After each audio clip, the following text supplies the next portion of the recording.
I V M. भाई हम हिंदुस्तानियों को बतियाना बड़ा पसंद है। बंगाली में अड्डा, उड़िया में खोटी, कन्नड़ा में हरटे और हिंदी में पुलियाबाजी। इस कला के लिए हमारी हर भाषा में एक शब्द है। तो प्रणय और मैं तो अक्सर मिलकर पुलियाबाजी करते ही रहते हैं। हमने सोचा कि आपको भी इसमें शामिल कर लिया जाए। तो आइए प्रणय और सौरभ के साथ करते हैं पुलियाबाजी। प्रणय, क्या हाल है? बस सौरभ मजे में, गला खराब है पर कोशिश जारी है। क्या बात है, क्या बात है। गला ये मेरे ख्याल से अभी पूरे हिंदुस्तान का स्लोगन है, गला खराब है पर कोशिश जारी है। ये ये मुझे लगता है ऐसे ही तुमने एकदम फिलोसफिकल स्टेटमेंट दे दिया है हर हिंदुस्तानी का, और मुझे लगता है थोड़ी अपनी अर्थव्यवस्था का, दोनों का ऐसी कुछ हाल चल रहा है। तो इसी इसी बात पे कुछ बात करते, मैं सोच रहा था आज काफी दिन से हम लोगों ने पहले भी आत्मनिर्भरता और आत्मशक्ति और क्या हिंदुस्तान को और ज्यादा हम खुद से काम कर सकते हैं, इस चीज पे हमने पहले भी डिस्कस किया हुआ है। पर हालिया क्योंकि अभी ये रशिया यूक्रेन वॉर है, रशिया के ऊपर सैंक्शंस चल रहे हैं, तो ये फिर से मुद्दा जो है थोड़ा सामने आया है कि भाई अब ऐसा है क्या कि देश के अभी दुनिया के कुछ देशों या कुछ देशों का नाम ले सकते हैं ना, कि यूएस और उसके जो दोस्त हैं वो बेसिकली क्या किसी के ऊपर भी प्रेशर डाल सकते हैं कि भैया तुम्हारा हमारे बिना तो काम चलने वाला नहीं है, ठीक है। तो फिर अब क्या बाकी सब देशों को अपनी औकात के हिसाब से ऐसा सोचना चाहिए कि भाई हम अपनी निर्भरता बाकी लोगों पे कम करें ताकि वो हमारी टांग और बाह ना मरोड़ सके। तो ये तुम्हारा इस बारे में क्या ख्याल है कि ये ठीक है, गलत है, या इस बारे में सोचना चाहिए, और सोचना भी चाहिए तो कैसे सोचे इस बारे में? हाँ, तो सौरभ सबसे पहले तो आपने बोला कि यूएस और उसके दोस्त ये सब कर रहे हैं, तो सबसे अच्छा ये होगा ना कि हम भी दोस्त बन जाए उनके। फिर हाँ, ये बात हम तो लोगों को बिल्कुल तुमने लड़ाई नहीं ठीक करनी बोली। पड़ेगी। ये लड़ाई बहुत अच्छा। करना क्यों और है? हाँ, हाँ। हाँ, ये तुमने बहुत अच्छी बात करी, और हम शायद उस दृष्टि में हैं भी कि यूएस से दोस्ती तो रखनी चाहिए। लेकिन मान लो कुछ कह नहीं सकते ना, कहते हैं ना अंतरराष्ट्रीय रिलेशन में कोई ना परमानेंट दोस्त होता है ना परमानेंट दुश्मन होता है। तो क्या मालूम ना, मतलब अभी से तैयारी नहीं करें तो फिर दोस्ती भी जो है वो कहते हैं ना अलग अलग आपके पैमाने पे हो सकती है, अगर आप हाँ, मजबूत तो दोस्त ये हैं। भी सही बात कहा। पर सबसे बढ़िया तैयारी क्या होगी? तो तैयारी हम्म। ये होगी कि तुम अपनी शक्ति जल्दी से जल्दी बढ़ा लो, और वो शक्ति के लिए आज की ये जो संदर्भ है, उसमें तो वही है कि हमें वेस्ट का सहारा लेना पड़ेगा, उनके साथ काम करना पड़ेगा, जिससे कि हमारी खुद की शक्ति बढ़ जाए, और फिर भविष्य में ठीक है, कोई भी हमसे पंगा न ले पाए। लेकिन आज आज ही अगर हम लोग ये सोच लें, जैसा कि अभी हमारे जो minister of state electronics and information technology के हैं, उन्होंने ये भी कहा कि ये आत्मनिर्भर इंटरनेट वगैरह है, उसकी हमें अभी से सोच लेना चाहिए, क्योंकि देखो क्या किया है अमेरिका ने रशिया वगैरह के ऊपर, तो फिर उन्होंने ऐसा किया है तो वो हमारे साथ भी कर सकते हैं, तो हम अभी से तैयार हो जाते हैं। तो ये जो सोच है, मुझे लगता है इसमें काफी प्रॉब्लम है, और मुझे लगता है कि हमें आत्मनिर्भर की दृष्टिकोण से नहीं सोचना चाहिए, हमें आत्मशक्ति के दृष्टिकोण से सोचना चाहिए, और इसके लिए मैं 4 कारण देता हूँ। तो हम्म। एक कारण, सबसे पहला तो ये लोग रशिया पर जो अटैक हुआ इकोनॉमिक और टेक्नोलॉजिकल, उससे ये सबक ले रहे हैं कि हमको भी कुछ और करना चाहिए, नहीं तो वेस्ट हम पर ये कर देगा। लेकिन जैसा मैंने कहा कि कॉन्टेक्स्ट काफ़ी अलग है ना सौरभ, इसका सबसे बड़ा सबक ये है कि अगर आप किसी देश पे धावा बोलोगे, तो उसका कुछ ना कुछ परिणाम तो होगा ही आप पे। और वो भी आप ऐसे देश पे धावा बोल रहे हो जो कि वेस्ट से कनेक्टेड है। तो अगर भारत किसी पे धावा नहीं बोलना चाह रहा, तो फिर हम लोगों को ये इतने एक्सट्रीम सैंक्शंस की सोचने की ज़रूरत नहीं है। लोग ये भी बोलते हैं, देखो कारगिल के टाइम कारगिल क्या, कारगिल से पहले हम लोगों ने न्यूक्लियर टेस्ट किए थे। पोखरण देखो 2 के टाइम। पोखरण के टाइम हम पे सैंक्शंस लगा दिए थे। लेकिन वो सैंक्शंस बहुत अलग थे सौरभ, वो गवर्नमेंट टू गवर्नमेंट सैंक्शंस थे। आज के जो इकोनॉमिकल और टेक्नोलॉजिकल सैंक्शंस है जो इस बार लगा है, वो बहुत ही अलग है उन सैंक्शन से, और बिल्कुल। वो इसलिए है क्योंकि किसी देश ने एक दूसरे देश पे दावा बोल दिया है, मतलब ये कोई छोटी बात नहीं है। तो हम्म। अगर हम लोग वो नहीं कर रहे तो हमें इस तरीके के सैंक्शंस से डर के आज ही हम तैयारी करेंगे, सब डिस्कनेक्ट कर लेंगे, सब कुछ आत्मनिर्भर बनाएँगे, ये सोचने की कोई ज़रूरत नहीं है। ये तो ऐसा कहना हो गया कि एक एक्सट्रीम सिनेरियो को हम लोग आज ही सच मान के प्लान कर रहे हैं, वो मुझे लगता नहीं है ठीक है। दूसरा कारण तो ये है सौरभ, जो मुझे सबसे महत्वपूर्ण कारण है मुझे लगता है, और शायद आप इससे ज़्यादा बेहतर जानते हैं कि टेक्नोलॉजी में आत्मनिर्भर होने का सवाल ही नहीं उठता आज के ज़माने में, क्योंकि सब हुँ, टेक्नोलॉजीज़ जो है वो मतलब एक वैश्विक व्यवस्था है, एक ग्लोबल इकोसिस्टम है। ऐसा नहीं है कि कुछ एक देश ही उस पर डेवलपमेंट कर रहे हैं। आप कुछ भी देख लीजिए, जैसे आर्टिफिशियल इंटेलिजेंस के जो टॉप रिसर्च पेपर्स हैं, इसके ऊपर स्टडी भी हुई है सौरभ। 50% से ज़्यादा पेपर्स उन लोगों द्वारा लिखे गए, ये टॉप पेपर्स हैं, जो उस देश में जन्म नहीं हुआ था उन लोग का, तो ये बिल्कुल। रिसर्चर्स का। तो ये हुँ, सब एक्सटर्नल अलग-अलग देशों से आ रहे हैं वगैरह, तो एक इंटरनेशनल इकोसिस्टम है जिसमें आप अगर कनेक्टेड होंगे तो आपके भी रिसर्चर्स उसका फ़ायदा उठा पाएँगे, तो आपकी भी बिल आत्मशक्ति बढ़ेगी उससे। दूसरा बिल्कुल। सेमीकंडक्टर्स है, और हम लोगों ने इस पर बात की भी है। अगर जो सरकार पॉलिसी बना रही है, उसका तो हम लोगों ने ब्यौरा दिया ही था, कुछ अच्छी चीज़ें भी हैं, बहुत कुछ अच्छी चीज़ें हैं उसमें। लेकिन आप ये भी मान लीजिए, जो सरकार पॉलिसी बना रही है वो मैन्युफैक्चरिंग की, वो पूरी शत प्रतिशत सक्सेसफुल हो जाए।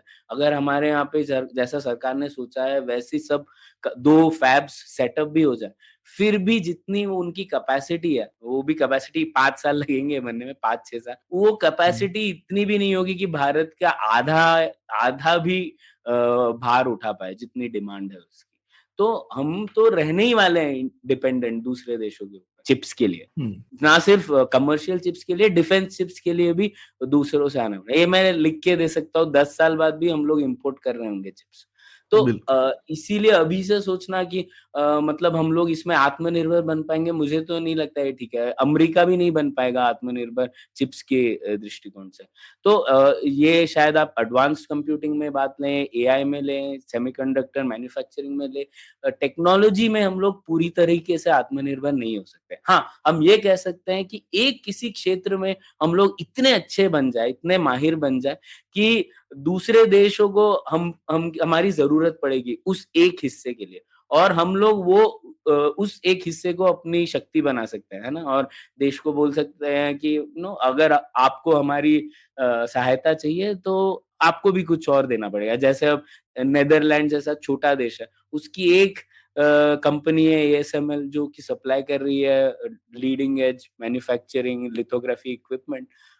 तो नीदरलैंड का तो पलड़ा भारी हो गया ना इसमें। ऐसा नहीं कि बिल्कुल। नीदरलैंड आत्मनिर्भर है, पर हुँ, नीदरलैंड महत्वपूर्ण हिस्सा है इसका। तो ये मेरा दूसरा कारण है। तीसरा, मुझे लगता है कि हमें तो पश्चिमी देशों से टेक्नोलॉजी में संबंध और गहरे करने चाहिए, ना कि कम हुँ, करने चाहिए। क्योंकि आप चीन की ट्रैजेक्टरी देख लीजिए, जापान की ट्रैजेक्टरी देख लीजिए, साउथ कोरिया की देख लीजिए, सब ये देशों ने तो यही किया ना। सब हुँ, लोगों ने अमेरिका और से बिल्कुल। फ़ायदा उठाया, मतलब अमेरिका को भी फ़ायदा मिला, लेकिन उन्होंने भी फ़ायदा लिया कि अपने रिसर्चर्स वहाँ गए, रिसर्चर्स सीख कर आए, उन्होंने उनकी सब टेक्नोलॉजी को समझा और फिर वो अपने देशों में कुछ अलग कर पाए। तो अगर हम लोग सोचेंगे कि हम ये पश्चिमी देश थोड़े ऐसे, मतलब हम पे हुँ, अटैक करने वाले हैं, थोड़े खतरनाक है और थोड़े ईविल है, तो हम लोग इसको सही तरीके से हम लोग शक्ति नहीं बढ़ा पाएँगे अपनी खुद की। चौथा कारण ये है सौरभ कि ये आत्मनिर्भरता बहुत जल्दी इम्पोर्ट सब्स्टिट्यूशन बन जाता है, और ये तो हुँ, हमारे भारत में इम्पोर्ट सब्स्टिट्यूशन की बहुत ही एक चाह रही है कब से, मतलब आज़ादी के टाइम से ही। लेकिन मैं अक्सर ये कहता हूँ, जैसे पूरे विश्व में सबसे ज़्यादा निर्यात करने वाले देश कौन-से हैं? अमेरिका और चीन। हुँ, और पूरे ठीक। विश्व में सबसे ज़्यादा आयात करने वाले 2 कौन-से देश हैं सौरभ? अमेरिका और चीन। अमेरिका और चीन। तो हाँ, इम्पोर्ट सब्स्टिट्यूशन क्या होता है ये? जी, अगर आप हुँ, एक्सपोर्ट ज़्यादा करने वाले हो तो आपका इम्पोर्ट भी बढ़ेगा ही। आप हुँ, वैल्यू एडिशन ज़्यादा करोगे। ऐसा नहीं है कि आपके हुँ, इम्पोर्ट शून्य हो जाएँगे। अब अगर अमेरिका विश्व का सबसे शक्तिशाली देश है, तो उसके इम्पोर्ट 0 है क्या? बिल्कुल भी नहीं, उसके हुँ, इम्पोर्ट सबसे ज़्यादा है। तो हुँ, ये क्या बात हुई इम्पोर्ट सब्स्टिट्यूशन। और इसका उदाहरण देख रहे हैं सौरभ हम लोग, जैसे ये ड्रोन्स की पॉलिसी बनाई है। आपको पता है ना, ड्रोन्स बैन कर दिए सरकार ने एक हाँ, टाइम पे। और बिल्कुल। पॉलिसी में लिखा है क्यों ड्रोन बैन किए? उन्होंने बोला है ड्रोन्स बैन कर दिए, लेकिन आप इक्विपमेंट खरीद सकते हो ड्रोन को जोड़ने के, और हम लोग इस पॉलिसी के बेसिस पर पीएलआई देंगे हमारे हुँ, लोकल मैन्युफैक्चरर्स को, और उससे हम लोग 2030 तक एक ग्लोबल हब बन जाएँगे ड्रोन मैन्युफैक्चरिंग का। अब अगर हम हुँ, लोगों ने हमारी कंपनीज़ को ऐसे प्रोटेक्शनिस्ट और बचा के रखा है, तो ये तो वही बात हो गई जो हम लोग 70-80 के दशक से करते आ रहे हैं। हुँ, क्या हुँ, इंसेंटिव है किसी भी भारतीय कंपनी को विश्व के कॉम्पिटिशन में लाना, क्योंकि हम लोगों ने उन्हें प्रोटेक्शन दे दिया है अब। तो ये भी मुझे लगता है कि इम्पोर्ट सब्स्टिट्यूशन बहुत खतरनाक चीज़ है, जो और हम लोग धीरे-धीरे करके उसकी ओर बढ़ते जा रहे हैं। इसका एक और उदाहरण है सौरभ, ये जो कई बार जो ये मतलब इंडस्ट्री बॉडीज़ होती हैं, वो कभी भी सरकार के अगेंस्ट कुछ नहीं बोलती ना सौरभ, और वो तो बिल्कुल। प्रोटेक्शनिस्ट को एकदम थम्स अप देती हाँ, है कि हाँ, ये अच्छा किया। हुँ, लेकिन इस बार जो इंटरनेशनल सेल्युलर और इलेक्ट्रॉनिक्स एसोसिएशन, मतलब मोबाइल मैन्युफैक्चरिंग की जो इंडस्ट्री लॉबी है, उन्होंने एक्चुअली क्रिटिसाइज़ किया सरकार को। उन्होंने कहा कि जो इम्पोर्ट ड्यूटीज़ आप लगा रहे हो इक्विपमेंट में मैन्युफैक्चर करने के लिए, फ़ोन्स के लिए, वो इतनी ज़्यादा है कि जो पीएलआई से उन्हें जो फ़ायदा मिल रहा है, वो पूरा बेअसर हो रहा है। क्योंकि इम्पोर्ट हुँ, ड्यूटीज़ ज़्यादा है, तो हम लोग पीएलआई से पैसे ले रहे हैं, लेकिन इम्पोर्ट ड्यूटी में ज़्यादा दे रहे हैं। तो आप देखेंगे एक्सपोर्ट्स ज़्यादा इतने ज़्यादा नहीं बढ़े हैं मोबाइल फ़ोन्स के। ठीक है, हुँ, मोबाइल फ़ोन्स भारत में जो मोबाइल फ़ोन्स हैं, वो ज़्यादातर यहाँ बन रहे हैं, लेकिन वो तो ऐसे ही हुआ, आपने किसी से पैसे लेके किसी और को दे दिया है ना, क्योंकि पैसा तो ठीक। हम और आप भर रहे हैं। लेकिन इसका सक्सेस तभी होगा जब हम लोग निर्यात कर पाएँ, और निर्यात नहीं कर पाएँगे अगर हम इम्पोर्ट सब्स्टिट्यूशन, इम्पोर्ट ड्यूटी की माइंडसेट से सोचें। तो ये 4 कारण हैं सौरभ, जिसकी वज़ह से मुझे लगता है हमें आत्मशक्ति के बारे में सोचना चाहिए, और जैसा मैंने कहा, हमें अपनी शक्ति देखनी चाहिए और उस पर उसको बढ़ावा देना चाहिए। तो जैसे आईटी सेक्टर है, तो आपको ज़्यादा पता है मुझसे, आईटी सेक्टर हो या फार्मा सेक्टर हो, इन सारे सेक्टर्स को काफ़ी पब्लिक गुड्स की ज़रूरत है, काफ़ी लीगल सिस्टम में प्रॉब्लम है, टैक्स सिस्टम में प्रॉब्लम है। अगर हम लोग इन चीज़ों को ठीक करें, तो ये सेक्टर खुद और बढ़ जाएँगे। और आईटी सेक्टर को ही देख लीजिए, जैसे अजय शाह जो कि अर्थशास्त्री हैं, उन्होंने ये अंदाज़ा लगाया था कि आईटी सेक्टर आज की डेट में भारत के जो भी लार्ज फर्म्स हैं, नॉन फाइनेंशियल, उनमें सबसे ज़्यादा वेतन का शेयर और सबसे ज़्यादा वैल्यू जनरेटेड इकोनॉमिकली, इन दोनों आईटी का है। महत्वपूर्ण पैरामीटर्स पर आईटी सेक्टर ही है, ना कि टेक्सटाइल्स या कोई कंस्ट्रक्शन वगैरह-वगैरह। सबको बहुत तो पीछे छोड़ दिया है। हाँ। बहुत पीछे, द 30% तो शेयर ऑफ वेजेस है आईटी सेक्टर का।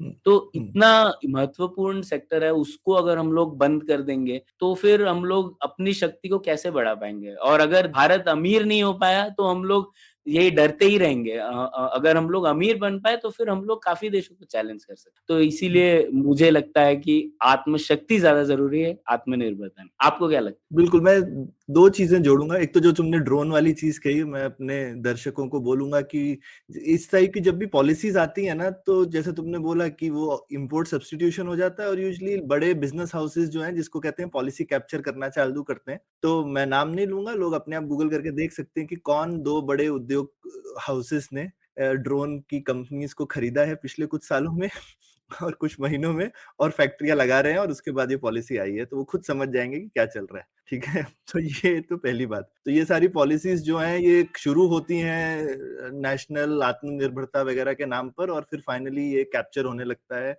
चंद लोगों के बेनिफिट के लिए, ना कि देश के बेनिफिट के लिए। दूसरा, ये आईटी वाली खासकर जो तुमने चीज़ कही, ये मैं पहले भी किसी से डिस्कस कर रहा था कि सी हम हमारे यहाँ कभी-कभी ना थोड़ी भेड़-चाल होती है। भई रशिया कुछ बोल रहा है, चाइना कुछ बोल रहा है, तो हमें भी करना चाहिए। हमको देखना चाहिए ना हमारा क्या कॉन्टेक्स्ट है, हमारा अलग सिस्टम है, हमारी अलग स्ट्रेंथ है, वीकनेस है।